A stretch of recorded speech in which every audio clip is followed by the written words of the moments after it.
Did you know that the largest hot desert in the world, the Sahara, was once a lush, green paradise? It's hard to imagine, right?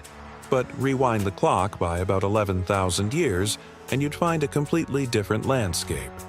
This was the African humid period, a time when monsoons drenched North Africa, filling vast lakes and creating sprawling grasslands and savannas. Imagine this. Instead of endless sand dunes, you'd see Lake Megachad, a gigantic body of water larger than all of the Great Lakes combined. Rivers crisscross the land, flowing into this immense lake. And this wasn't an empty landscape. It was teeming with life. Giraffes, elephants, hippos, and crocodiles thrived here. The air was filled with the sounds of birds, and the ground was rich with vegetation. Our ancestors were here too.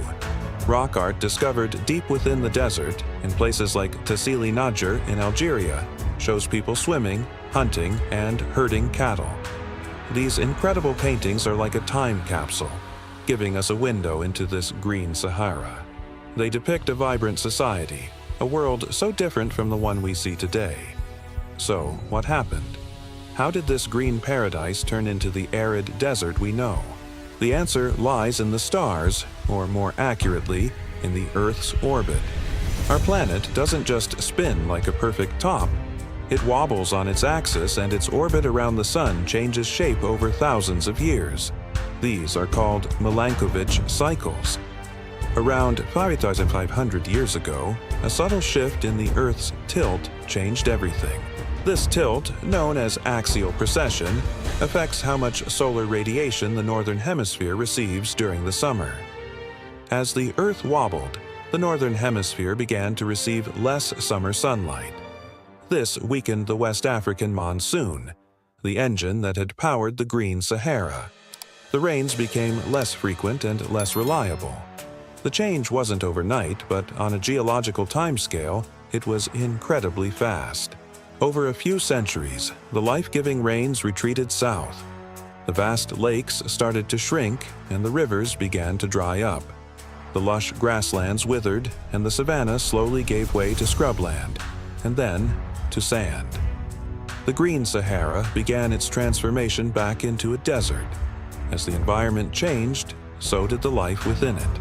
Animals that depended on water and abundant vegetation had to migrate south or face extinction in the region. The hippos and crocodiles vanished from the heart of the Sahara. The vast herds of elephants and giraffes followed the retreating greenery. The desert reclaimed the land. And what about the people? The societies that had flourished during the African humid period faced an immense challenge. They were a resilient and adaptable people. As their world dried up around them, they didn't just disappear, they moved. Many migrated towards the remaining reliable water source in the region, the Nile River Valley. This migration was a pivotal moment in human history. The influx of diverse people, with their different skills, cultures, and ideas, created a melting pot of innovation along the banks of the Nile. Many historians believe this mass migration was a key catalyst for the rise of one of the world's greatest ancient civilizations, ancient Egypt. Think about it. The drying of the Sahara, a massive climate shift, may have concentrated the population and ingenuity that built the pyramids and created a civilization that still fascinates us thousands of years later. It's a powerful reminder of how environmental change has shaped the course of human history. But the story doesn't end there. The Sahara wasn't always a desert before the last green period. These cycles of greening and drying have been happening for hundreds of thousands of years, driven by the same orbital wobbles. The Sahara is in a constant slow-motion dance between being a desert and a savanna. Geologists have found evidence of ancient riverbeds and lake deposits buried deep beneath the sand, testaments to previous green periods. Today, the Sahara is the largest hot desert on Earth, covering over 9 million square kilometers, an area roughly the size of the United States. It's a land of extremes. Daytime temperatures can soar, while nights can be freezing. It seems barren, but life is incredibly tenacious. Specially adapted plants like acacia trees and desert gourds find ways to survive. Animals like the fennec fox, the addax antelope, and the Saharan silver ant have evolved remarkable strategies to cope with the heat and lack of water. And of course, people still call the Sahara home. Groups like the Tuareg, often called the Blue Men of the Desert because of their indigo-dyed veils, have navigated these sands for centuries.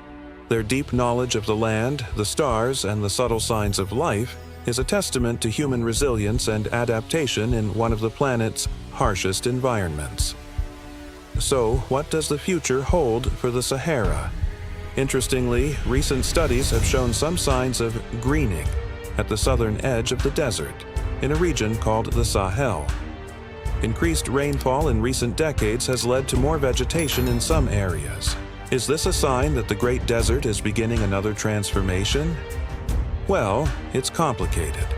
While the Earth's orbital cycles will one day bring the monsoons back and turn the Sahara green again, that's on a timescale of thousands of years. The changes we're seeing now are influenced by more recent, complex climate dynamics, including global climate change. Predicting the immediate future of the Sahara is a huge challenge for scientists. The story of the Sahara is a profound lesson. It shows us that our planet is not static. Landscapes we think of as permanent can undergo dramatic transformations. It's a story of climate, geology, and biology all interwoven. But most importantly, it's a human story. It's about how our ancestors adapted to a changing world and how their journey laid the foundations for the future. From a vibrant green savanna filled with life to the vast sandy expanse we see today, the Sahara holds a deep and fascinating history, written in its rocks, its sands, and the art left behind by those who lived through its last great transformation.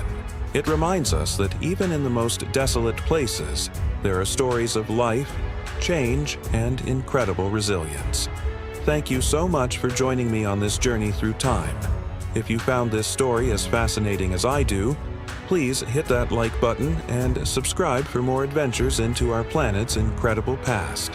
Let me know in the comments what other historical mysteries you'd like to explore. See you next time.